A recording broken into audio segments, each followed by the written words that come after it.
Hey, it's Mark Ferguson with Invest for More. We're back at the laundromat, going to count some quarters, but we also had some parking lot drama here as well. I know those of you who follow me cannot possibly believe I would have parking lot drama, but it's true. And it all involves this car, and it was a bit scary there for a second. We'll show you what happened on the security cameras. But I was very fearful for the laundromat for a quick second when I got there. So that car should not be driving. The car maybe should be driving. The person driving the car should not be driving, but they are, and there's not much we could do about it.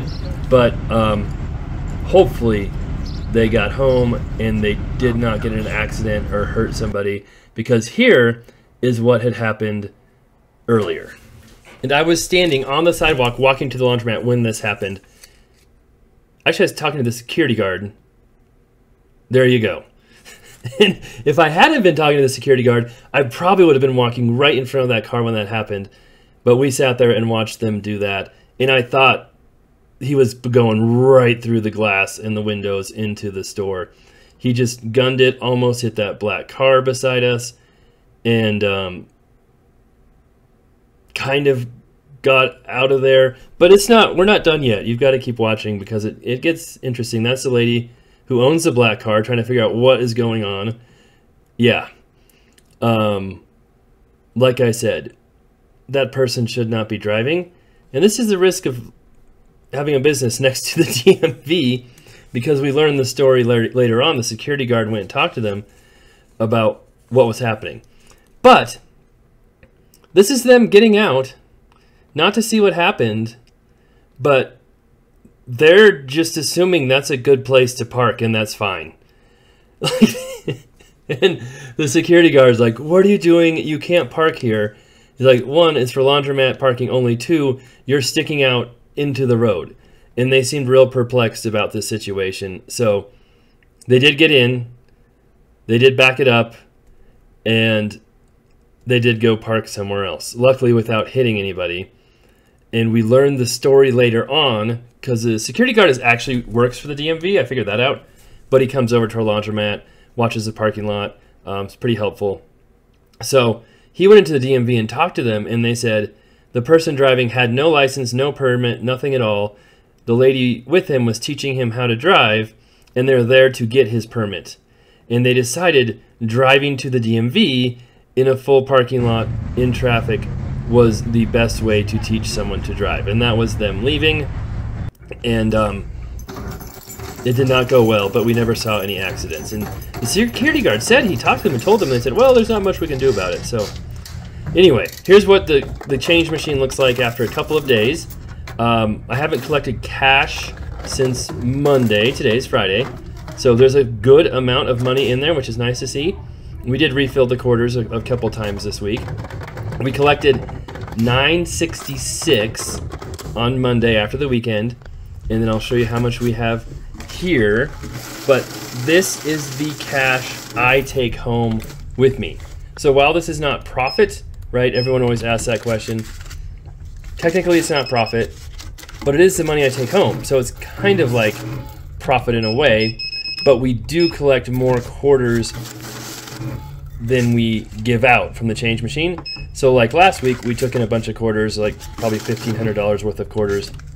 And so this was about $667 or something, plus $966 we collected earlier, so about $1,446 we took home from the laundromat this week, plus a bunch of extra quarters. So that is the cash that comes out of the business, and then like I said, once in a while, we take a big mess of quarters out when we get too many. That's the vending machine. Not the most exciting week from the vending machine. This is the pop machine. And of course we'll do washers and dryers soon, that's the fun part. And there is quite a bit of pop gone, especially Sprite and Mountain Dew. So I had just filled up the Sprite, so there should be a fair amount of money in here. I've got it rigged so we'll catch all the quarters, but then that kind of makes it a little bit difficult to get out. But that is definitely heavier than I think it's ever been.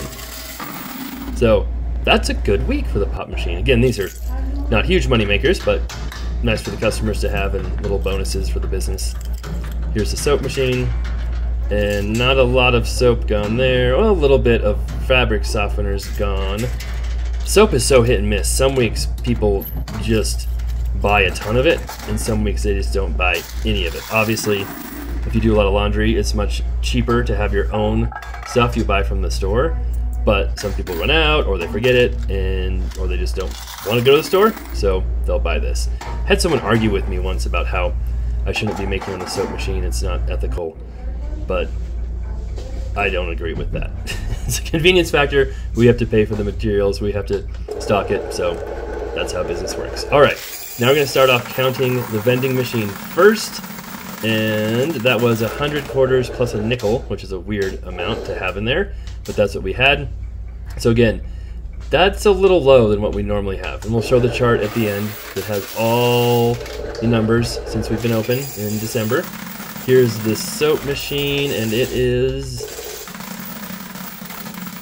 102. So that's less than we normally get there too, but that's okay. And this is my change machine, my portable change machine that works so much better than my other one. I don't know why it took me so long to start using this one. So here's the pop machine, which I can tell definitely has more than we've ever had before, I believe. I think it's more even than the week we counted like 9 or 10 days worth, because I was on vacation. But 167 plus probably another 50 cents or so, maybe more, in small change. So definitely our best collection there. All right, now it's time to see what's in the washer. So this laundromat I took over in September of 2023, and I'll tell the story. I haven't told it for a while. I owned another small laundromat in Kersey, Colorado. This is in Greeley, Colorado. And the small laundromat has been a struggle, but it's been interesting and fun. It's got a car wash. We've got some drama there too with the tenants who are in the apartment next door. We'll see how that goes. I have not been there yet today. But my brother-in-law actually did some maintenance for this building owner who owned the building the laundromat rented from the building. And the laundromat had been kicked out, or something happened where it was empty, and the building owner was going to liquidate all the machines in here. So my brother-in-law said, hey, do you want some more machines for your other laundromat? And I said, sure, I would love to. So I came over here, met some people here, and it was set up close to this. We added some machines over time. But I was like, you can't just liquidate these machines and get rid of this laundromat. That is not a good decision. I talked to the building owner, I'm like, will you just rent this to me? I'm like, sure. You know, here's what we'll take for rent. And I'm like, okay, how about we lower the rent a little bit, and I will do some of the repairs inside for painting and different stuff. And they said, okay, let's do it. So we got that done, and in September, I ended up buying $20,000 worth of machines from another evicted laundromat, kind of in Louisville, Colorado, about an hour away. So we went up there, got all the machines we could. Turned out those machines had almost $1,000 of quarters in them too, which was a bonus. But these machines are some of those. These Horizons, we got 12 Horizons, 8 stackable Speed Queen dryers, a 60-pound washer, 2 50-pound washers, a 40-pound washer, some other stuff too, I can't remember. Oh, we had a bunch of top loaders too that we just brought with us for parts in case I wanted to use them, or maybe replace some of my top loaders in Kersey, and which was a good thing because they end up having hundreds of dollars in the coin boxes. So we did that. We also repaired a bunch of the machines here that were broken. There are quite a few machines that were not up and running, and painted, fixed some of the flooring, did a few things, and voila! We opened a laundromat in December. It's been going really good since then. It's been tons of fun. Lots of challenges as well too. But this one does much better than the small one. And we've had lots of people come back who used to use the old one, and we've had lots of compliments at how it's so much, the machines are working better, there's more options, so it's been really nice to see and good to see. And I have even talked to the previous owners of this laundromat, because they even come in still too, because they still do some laundry for different people. And they said, hey, you did a good job, we want to do a lot of these things too, we just didn't have the means to do it. Because the trick with laundromats is you have to keep your machines fixed and maintained, because if they're breaking all the time, people will stop coming. If people stop coming, you stop making money, and then you can't fix the machines. So I couldn't tell if that was like a gold quarter or just a regular one. Sometimes you see some kind of gold quarters for mint sets that are kind of interesting, or you just, I mean, maybe someone peed on it. Who knows? Hopefully, not the latter. But we have a decent clean out so well. I don't know if it's going to be record breaking. So that's the story of the laundromat, and you've had a couple of cleaners and people helping and different stuff. Learned a lot. Had a couple of repair guys who are awful. Broke more machines than they fixed. Had some other repair guys that were good, but extremely expensive. And then we kind of learned to fix a lot of the stuff ourselves as well. Not all of it, but a lot of it, which is really what you have to do.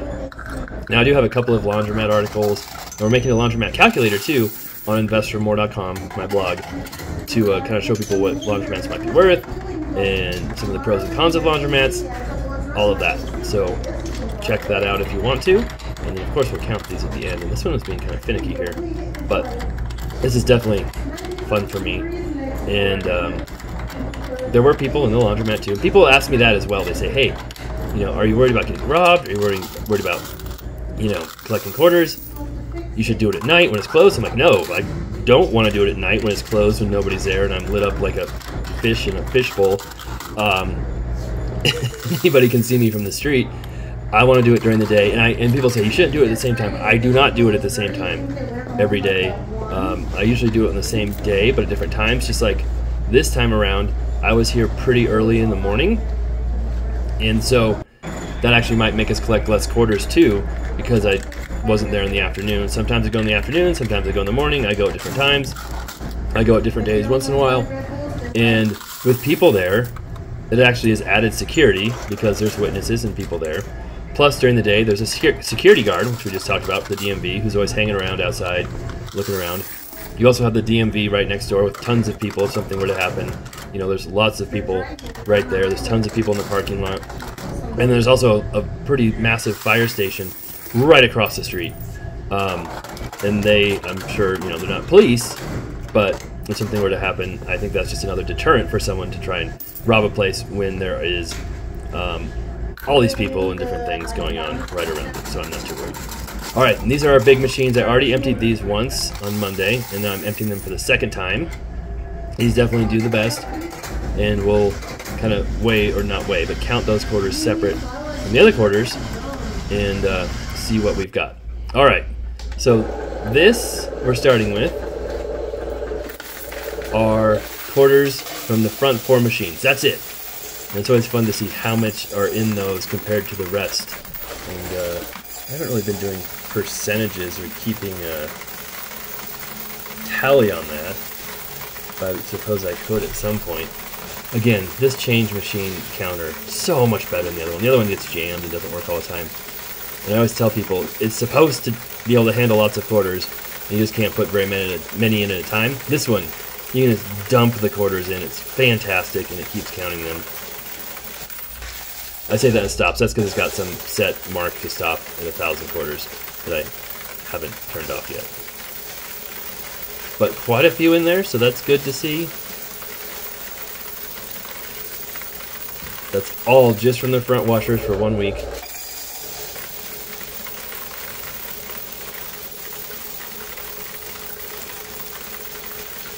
And I like this change counter too, because I do keep an eye out for silver, for quarters made before 1964, or 1965, 1964 earlier, or interesting looking quarters, things like that. And I can see just a little better with that tray than I can scooping them in there. So that was pretty good. Pretty good amount there for the 1,789 quarters, if you can't see it, which is $447, and then we'll see how much we've got from all the rest of the washers. And this time around, the back ones, where I first started with, seem to have more than normal, but then the middle ones, the horizons, the hips, seem to have a little less than normal. So weird trends like that happen all the time, but there's still a good amount in there. And we've been trending up in the right direction, which is awesome to see. Hopefully that keeps happening. We are coming up on the 4th of July, which is crazy. I can't believe it's that close to the 4th of July already. And I haven't figured out yet if holidays are good or bad. for the laundromat. I feel like some holidays are good and some are bad. The 4th of July probably won't have a bunch of people doing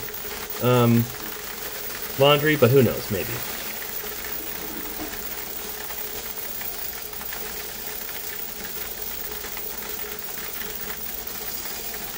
I am wearing my stupid shorts today.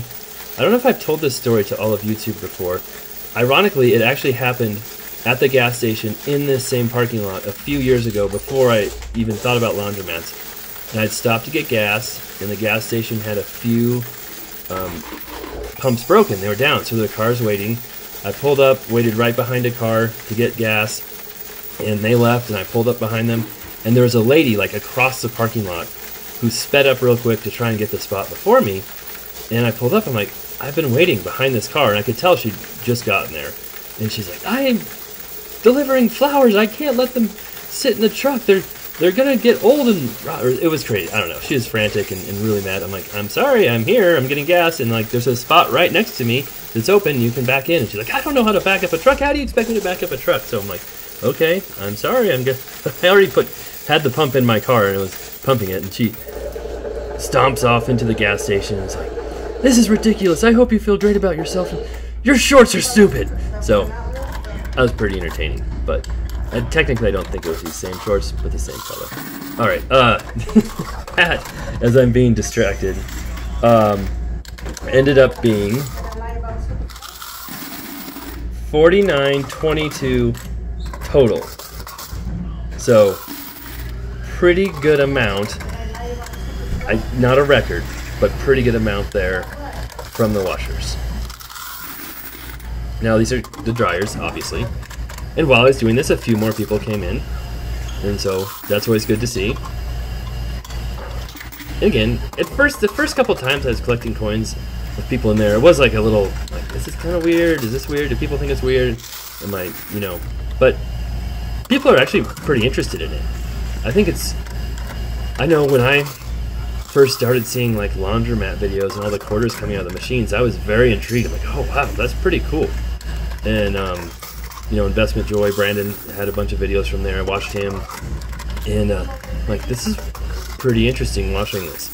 And I didn't know if it was just me or a very small select group of people who liked watching quarters, but it seems to be a pretty large population, because even the people at the laundromat who, you know, aren't searching for it or looking for it or have businesses or anything are pretty intrigued about it. And I actually get asked questions all the time from people doing laundry too. They're like, hey, you know, does this make much money? How much, you know, is it actually worthwhile? Is it a fun business? I always wanted to own a laundromat. It seems really fun. So I think quite a large chunk of the population has thought about not just that it'd be fun to collect quarters, but actually owning and operating a laundromat.